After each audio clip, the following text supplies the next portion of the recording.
प्यारे विद्यार्थियों नमस्कार। आप सभी का Bhardwaj English classes Hindaun city के ऑनलाइन प्लेटफॉर्म पर हार्दिक स्वागत है।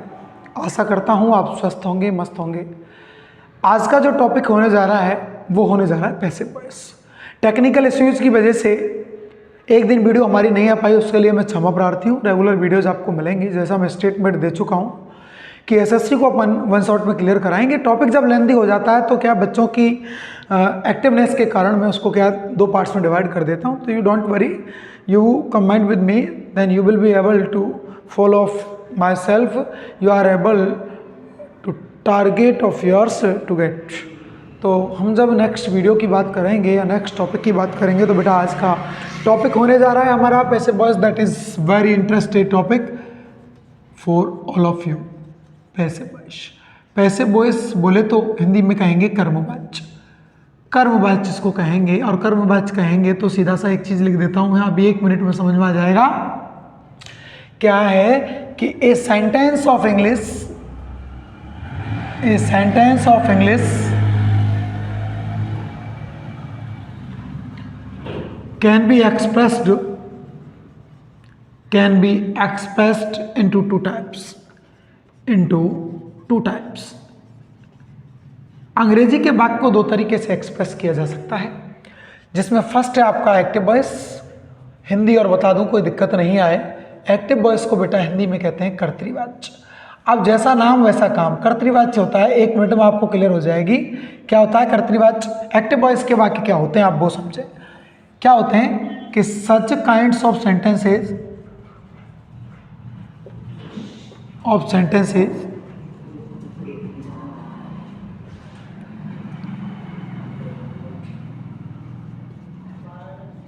are directed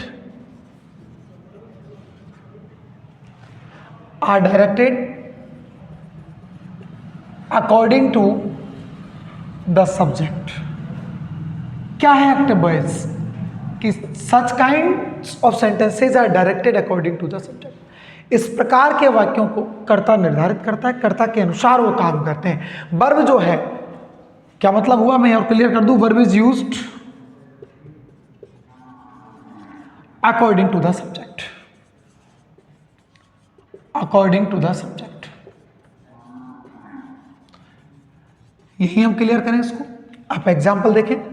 एग्जाम्पल मैंने लिखा बेटा कि he kills A bird, kills A bird. It means जो किल्स आया है वो अकॉर्डिंग टू ही आया है। मैंने कहा कि सी, और समझ ले अच्छी तरीके से कि is R am playing hockey. ठीक है, क्लियर कैसे करेंगे कि सी के अकॉर्डिंग वर्ब आएगी तो क्या हो गया इज। इसका मतलब हो गया एक्टिव वॉइस के वाक्यों में क्या प्रधान होता है, कर्ता प्रधान होता है। वर्ब किसके अकॉर्डिंग आएगी, सब्जेक्ट के अनुसार। While on the other hand we talk about passive voice. Passive voice, passive voice बोले तो कर्मवाच्य, पैसिव वॉइस बोले तो कर्मवाच्य। क्या मतलब हुआ पैसिव वॉइस का, कर्मवाच्य। क्या आएगा, in such types of sentences, in such types of sentences the object plays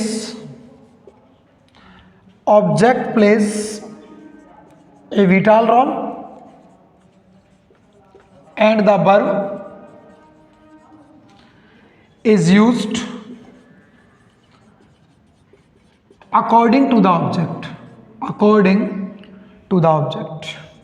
ऐसे भाई इस प्रकार के वाक्यों में कर्म प्रधान होता है, एक्टिव वॉइस में कर्ता प्रधान है और पैसिव में कर्म प्रधान। और जो वर्ब आती है वो आती है अकॉर्डिंग टू ऑब्जेक्ट। अब एनी सेंटेंस को पैसिव में बदलें तो इसका ऑब्जेक्ट क्या है, ए वर्ड। तो क्या लिखेंगे बेटा, ए वर्ड।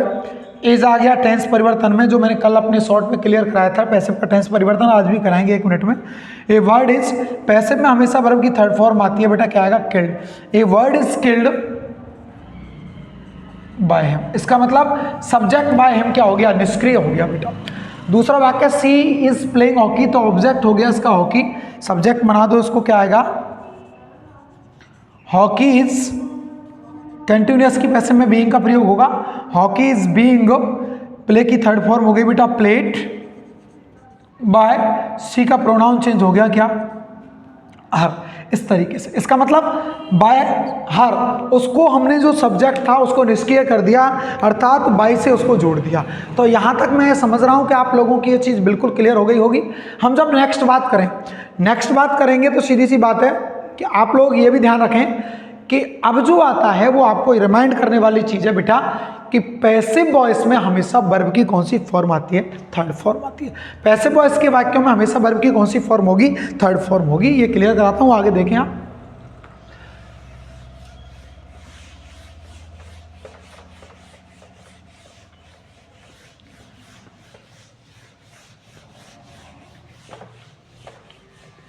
देखिए हम बात करें पैसिव वॉइस में क्या आती है।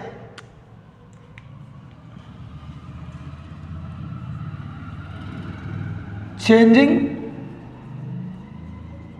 From active to passive, active to passive, active से पैसिव में वाक्य का परिवर्तन कैसे करना, ये ठीक है, कैसे करना है। क्या आता है, number 1, V third is always used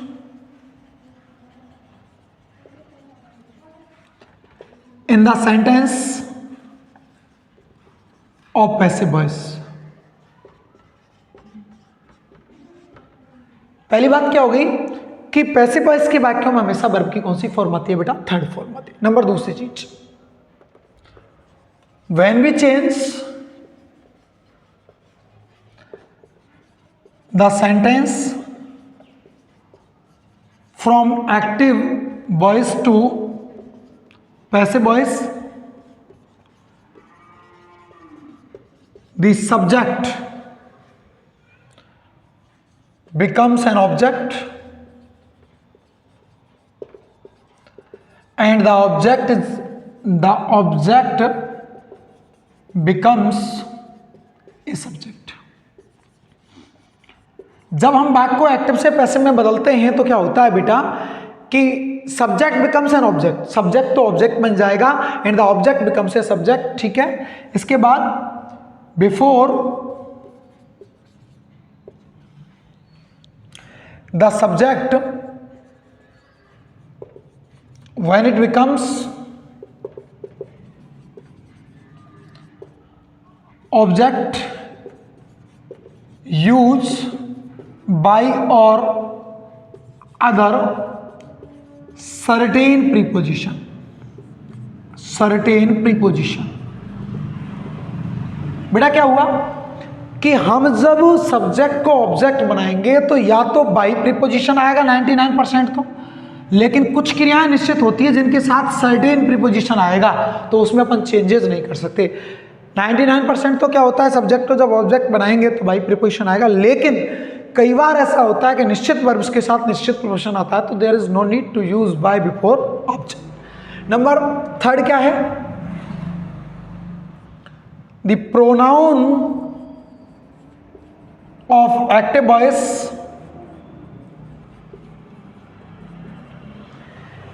changes. क्या मतलब, एक्टिव वॉइस के जो प्रोनाउन हैं, सर्वनाम हैं, वो इस प्रकार बदलते हैं। बेटा एक्टिव वॉइस के करता है, यदि प्रोनाउन आ गए तो कैसे बदलेंगे, देखिए इधर तो लिख लें सब्जेक्ट और इधर लिख लें ऑब्जेक्ट। ऐसे यदि आई आया तो आई का ऑब्जेक्ट मी हो जाता है, मी का सब्जेक्ट आई हो जाता है, यू का यू रहेगा, वी का अस हो जाता है, अस का बी हो जाता है, दे का क्या हो जाता है बेटा, देम हो जाता है, और देम का क्या हो जाता है, दे। फिर कर लेंगे सब्जेक्ट और क्या ऑब्जेक्ट, कैसे करेंगे बेटा, ही का हो जाता है हिम और हिम का क्या हो जाता है ही, सी का हो जाता है हर और हर का क्या हो जाता है सी, ही सी इट हो गया आपका, और इट का क्या रहता है इट। ये प्रोनाउन चेंजेस है। ऑब्जेक्ट का सब्जेक्ट और सब्जेक्ट का ऑब्जेक्ट, आई का सब्जेक्ट बनेगा, अब आई सब्जेक्ट आई का ऑब्जेक्ट बनेगा तो बी होगा, और मी का सब्जेक्ट आई, यू का यू, यू का यू, बी का अस और अस का क्या हो जाएगा बी, दे का देम और देम का दे, ही का हिम और हिम का ही, सी का हर और हर का सी, और इट का इट। इस तरीके से ये प्रोनाउन चेंजेस होता है। कल आपको मैंने टेंस चेंजिंग बताया था, और इस बात का ध्यान रखिएगा कि आपको थोड़ी सी मेहनत करनी पड़ेगी। टेंस चेंजिंग मैंने 1 मिनट में क्लियर कराया था पैसिव का, that is by the medium of reel. मैंने एक रील के माध्यम से आपको पैसिव का टेंस चेंजिंग कराया, तो आप ध्यान रखें किस किस तरीके से चेंजिंग होता है। कोई दिक्कत आती है तो आप लोग वहां से उस चीज़ को देखें, मेरी उस शॉर्ट वीडियो को देखें, 1 मिनट में समझ में आ जाएगा किस किस तरीके से बदलना है। सीधा सा अपन कहें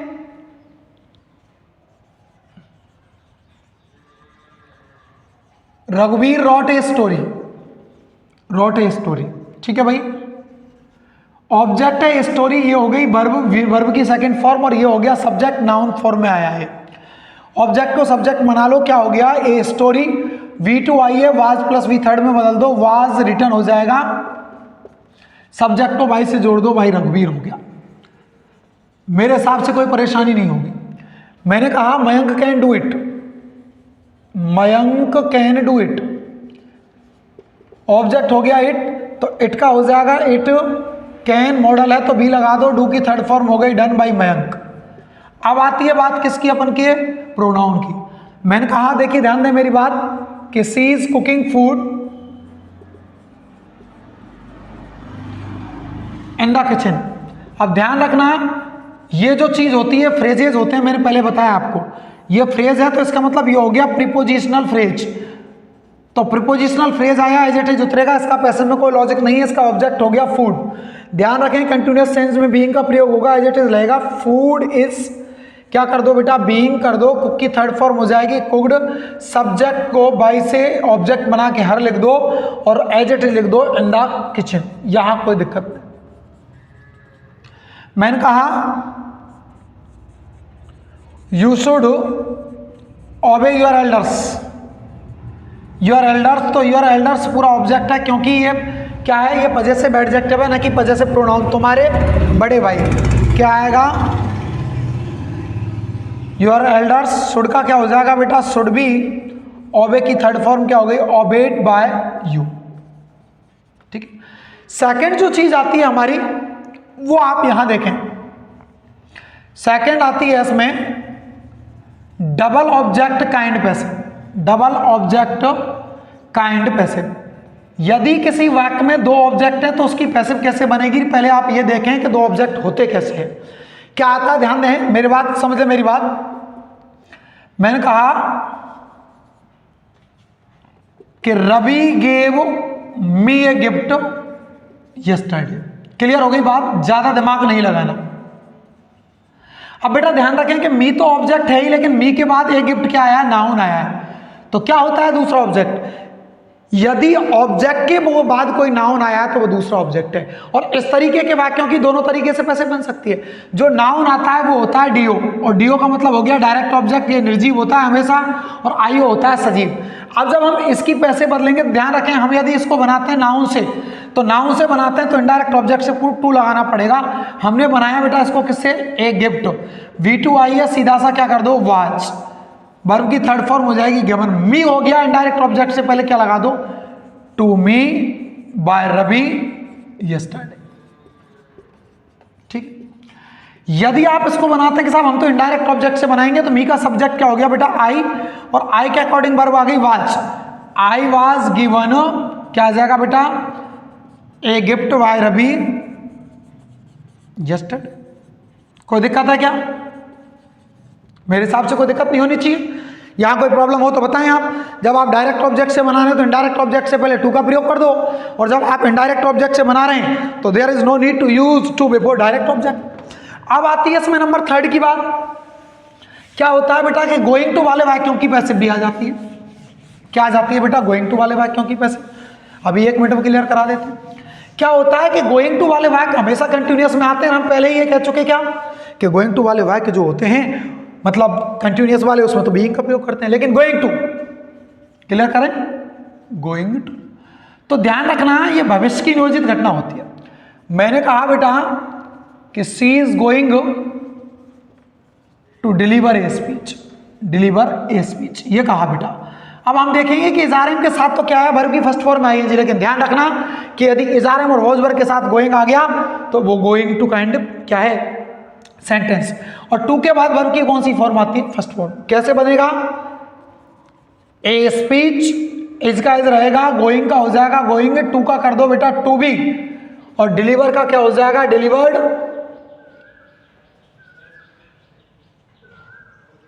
डिलीवर्ड बाई, सी का क्या हो गया, हर। हमने कहा एक एग्जांपल और देख लें बेटा कि Naman was going to sing a song, sing a song, क्या करेंगे बेटा, ऑब्जेक्ट क्या है इसका, a song was going to be sing की थर्ड फॉर्म क्या हो गई, संग बाय नमन। क्लियर। फिर आती है देयर वाले वाक्य, ये सिंपल में ही आएगी। तो देयर वाले वाक्य जो होते हैं इनमें कोई परिवर्तन ही नहीं। कैसे आएगा, एग्जाम्पल समझे, इस तरीके से आएगा जैसे there is no form to reject, to reject कुछ नहीं करना है इसमें, क्या करना है, आएगा टू प्लस बी फर्स्ट, इसको बदल देना to be plus be third में, यह परिवर्तन होता है, कुछ नहीं होना। क्या करेंगे बेटा कि there is no form, to को बदल दो टू बी में, क्या हो जाएगा, रिजेक्टेड। मैंने कहा कि there are some questions to ask, कैसे बदलेंगे, कोई परिवर्तन नहीं होना, देयर आर सम क्वेश्चंस का सम क्वेश्चंस रह गया, टू का क्या हो जाएगा टू बी, और आस्क की थर्ड फॉर्म क्या हो गई आस्क। ये देयर वाले वाक्य हैं आपके। अब देयर वाले वाक्यों के बाद बी प्लस गोइंग टू वाले वाक्य हो गए, डबल ऑब्जेक्ट वाले वाक्य हो गए। अब जो बारी आती है बेटा वो आती है अनइंपॉर्टेंट सब्जेक्ट की पैसिव। आज ध्यान रखना, दो पार्ट्स में आपकी पैसिव को पूरी करा दूंगा, ये मेरी गारंटी रही। कल का जो नेक्स्ट वीडियो आएगा आपको वो आएगा किसमें, इंपेरेटिव और इंटरोगेटिव। बेटा क्या आती है, अनइंपॉर्टेंट सब्जेक्ट की पैसिव। तो जो अनइंपॉर्टेंट सब्जेक्ट्स होते हैं अंग्रेजी के, उनको पैसिव बनाते समय वाई से नहीं जोड़ते, लेकिन ध्यान रखें कौन कौन से हैं वो unimportant. One, प्यूपिल, police, someone, somebody, everyone, everybody, we और दे। यदि ये सब्जेक्ट किसी की वाक्य के हैं तो इसका मतलब they can not connected with by, इनको बाय से नहीं जोड़े। क्या करेंगे बेटा, सीधी सी बात है। देखो मैंने कहा कि they abused the leader in the meeting, ठीक है बेटा। क्या करेंगे, ये तो प्रीपोजिशनल फ्रेज है, फ्रेज में तो कोई चेंज होता ही नहीं है। ऑब्जेक्ट क्या आ गया, द लीडर, क्या आ गया बेटा, द लीडर आ गया। द लीडर V2I है तो किस में चला जाएगा, वाज एब्यूज्ड। अब ना तो आप बाई लगाएंगे ना इसका देम करेंगे, एब्यूज्ड इन द मीटिंग, ये हो गया। ये तो है इसका शुद्ध फॉर्मेट। यदि भूलवश आप लोगों से अनइंपॉर्टेंट सब्जेक्ट जुड़ भी जाता है तो उसको बाई लगा के, ऐसे बाई लगा के और किस में जोड़ दें, ब्रैकेट में लिख दें। लेकिन ध्यान दें मेरी बात, मैंने कहा देखो प्यूपिल टेक टी डेली, ठीक है बेटा। तो प्यूपिल अनइंपॉर्टेंट सब्जेक्ट है, ऑब्जेक्ट क्या आएगा, टी, इज टेक का क्या हो गया बेटा, टेकन डेली। अब ना तो आप बाई लगाओगे ना प्यूपिल, लेकिन बेटा ध्यान रखना यदि सम प्यूपिल कहीं आ जाए अथवा मैनी प्यूपिल, जैसे सम प्यूपिल टेक कॉफी डेली, ये आ गया बेटा। तो सम प्यूपिल और मैनी प्यूपिल अनइंपॉर्टेंट सब्जेक्ट नहीं है, इनको बाई से जोड़ा जाएगा। ऑब्जेक्ट क्या है इसका, ऑब्जेक्ट है इसका कॉफी, इज टेक का क्या हो जाएगा बेटा, टेकन, क्या कर देंगे बाय सम प्यूपिल डेली, कोई दिक्कत नहीं। अब रह गया बेटा, वैसे तो इसमें क्या है, नो वन और नोबडी भी हैं, लेकिन नो वन और नोबडी जो होते हैं वो क्या होते हैं बेटा, नेगेटिव होते हैं। बेटा क्या होते हैं, वो नेगेटिव होते हैं। तो है तो ये भी अनइंपॉर्टेंट, लेकिन इनकी जो पैसे बनती है वो कैसी बनती है बेटा, वो बनती है नेगेटिव। कैसे बनेगी, ध्यान रखें। मैंने कहा no one can help you, ठीक है। ऑब्जेक्ट क्या है, यू, तो क्या आएगा, यू कैन नॉट। क्यों आएगा कैन नॉट, क्योंकि नो वन और नोबडी की पैसिव नेगेटिव बनेगी, you can not be helped, ठीक है। बाई नो वन नहीं लगा सकते। मैंने कहा nobody has return a story, return a story, क्या आएगा, ऑब्जेक्ट क्या आ गया इसका, ए स्टोरी, हैज का क्या हो जाएगा, हैज नॉट बीन, क्या आ जाएगा बेटा, रिटर्न बाय नोबडी नहीं है। ये आपकी अनइंपॉर्टेंट काइंड की पैसिव है।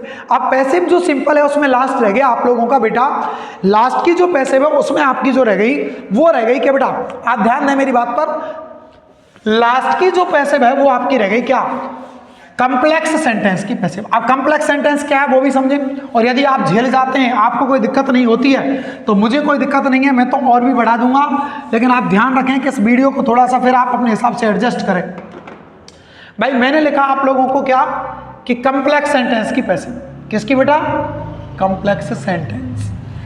अब कंप्लेक्स सेंटेंस क्या होते हैं, ध्यान रखें कि जो किससे जुड़ रहा है, दैट से, किससे जुड़ रहा है, दैट से।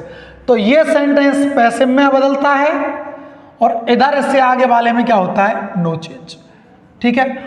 और जो पैसिव में बदलता है वो किससे होता है, इट से प्रारंभ होता है। किससे प्रारंभ होता है बेटा, इट से। मैंने कहा कि people believe that God is one, ठीक है बेटा, पैसे बनाओ, गॉड इज वन। अब ये जो है दैट से आगे वाले वाक्य में तो कोई चेंज ही नहीं होता, इसमें चेंज होता है। यहाँ जो आएगा वो निश्चित रूप से कैसा सब्जेक्ट आएगा, अनइम्पोर्टेंट। तभी तो इस वाक्य को किससे शुरू कर सकते हैं, इट से वर्ब की फर्स्ट फॉर्म आई है तो इस कर दो, इट इज बिलीव्ड, क्या लगा दिया, that, it is believed that, क्या करेंगे बेटा, गॉड इज वन। मैंने कहा कि they say that apples are good for health, ठीक है बेटा। अब क्या करेंगे कि दैट से आगे तो आप चेंज ही नहीं कर सकते, क्या करेंगे, दे अनइम्पोर्टेंट आ गया तो किससे शुरू कर दो, इट से, वी फर्स्ट आई है तो क्या आ जाएगा, इज, से की थर्ड फॉर्म क्या हो गई, सेड, क्या लगा दिया, that, it is said that, और आगे आपका ये एज इट इज आ जाएगा क्या, apples are good for health. कोई दिक्कत नहीं, आप चाहें तो अगले वीडियो में इसी भी चलने लाओ, कोई दिक्कत नहीं, कंप्लीट करा देंगे 10 मिनट में, क्या हो जाएगा बेटा। हम कह रहे हैं अगली बार के इंटरोगेटिव सेंटेंस को पैसिव में बदले, मतलब फर्स्ट काइंड होगा सिंपल, और सेकंड होता है इंटरोगेटिव। क्या होता है बेटा, इंटरोगेटिव। देखिएगा बेटा भाई, इंटरोगेटिव काइंड की पैसिव जो होती है, सेकंड जो आएगा वो क्या आएगा, इंटरोगेटिव काइंड, इंटरोगेटिव काइंड, ठीक है बेटा।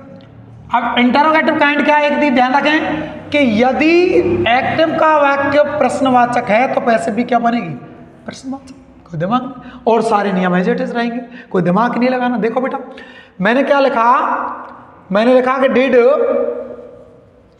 You kill A lion yesterday, did you kill A lion yesterday, ठीक है बेटा। समझो डिड आया है, ये सब्जेक्ट है, ऑब्जेक्ट ए लॉयन है, ए लॉयन के हिसाब से मैंने क्या कर दिया, वॉच, ऑब्जेक्ट का सब्जेक्ट क्या हो गया, a lion, was a lion killed, subject को बाई से जोड़ दो, बाई यू, और क्या आ जाएगा बेटा, यस्टरडे, और लास्ट में इंटरव्यू।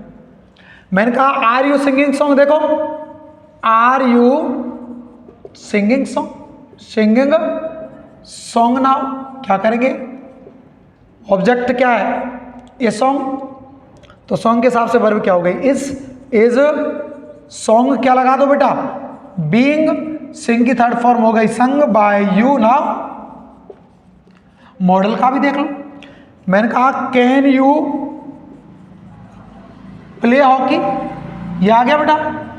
मॉडल का तो मॉडल रहेगा कैन, ऑब्जेक्ट क्या है, hockey, can hockey be, play की थर्ड फॉर्म क्या हो गई, प्लेड बाय यू। कोई दिक्कत है क्या, नहीं है। अब आती है WH वर्ड की, देखो बेटा WH वर्ड में भी क्या है, WH वर्ड तो एज इट इज रहेगा। मैंने कहा when did you right a story, right a story, ये कहा बेटा। इंक बदल लेता हूं क्योंकि हल्का दिख रहा है पेन से। देखें क्या करेंगे, WH वर्ड का WH वर्ड रहेगा क्या, व्हेन, डिड आया है, ए स्टोरी के हिसाब से क्या आ जाएगा, वाज ए स्टोरी, राइट की थर्ड फॉर्म क्या हो गई, रिटर्न बाय यू। कोई दिक्कत ही नहीं होनी चाहिए मेरे हिसाब से। और देखो एक बहुत अच्छी बना देता हूं, क्या, how do you do this, एक अलग सेंटेंस ले लिया, क्या आएगा, हाउ का हाउ हो गया, डू प्रेजेंट इंडेफिनिट है, दिस ऑब्जेक्ट है तो इज आ जाएगा, इसको सब्जेक्ट बना दो, दिस, डू की थर्ड फॉर्म क्या हो गई, डन बाय यू। अब इंटरोगेटिव में जो हूं होता है उसकी अलग से बनती है।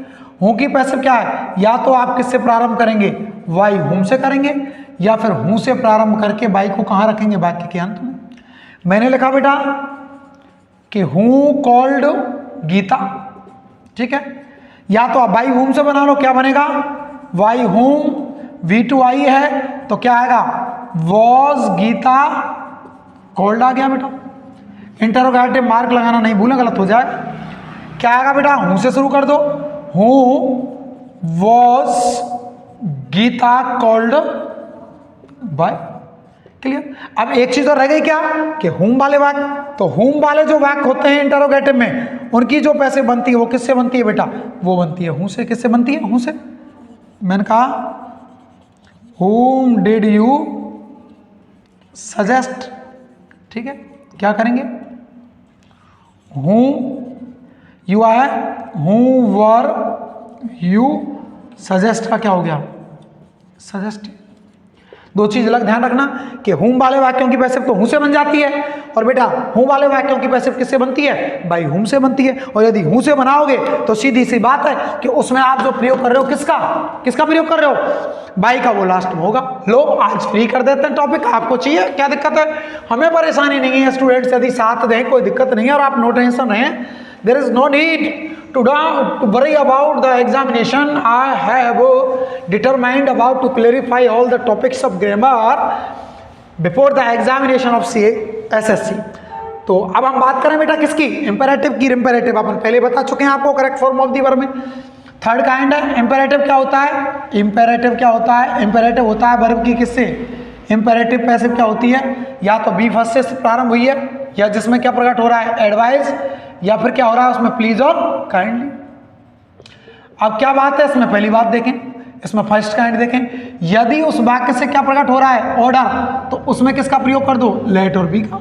कैसे करेंगे, देखो मैंने कहा शट द विंडो, ऑर्डर है भैया, खिड़की बंद करो, खिड़की बंद करो, तो सबसे पहले लेट का प्रयोग कर दो, ऑब्जेक्ट को सब्जेक्ट बना दो, क्या आ गया, द विंडो, और बी शट की थर्ड फॉर्म शट हो गई।